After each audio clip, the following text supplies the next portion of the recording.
arrodíllate.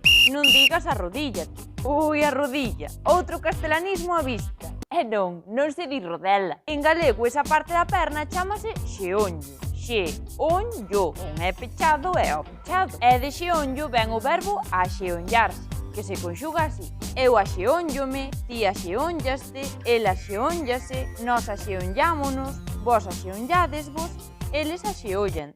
Eles axeónllanse. Daquela, se queres obrigar a alguén a que se poña de xeonllos, debes dicir axeónllate. Pero se che parece complicado, sempre podes usar a expresión poñerse de xeonllos. Ponte de xeonllos. Ou mesmo, pónteme de xeonllos. Apuntamento lusófono.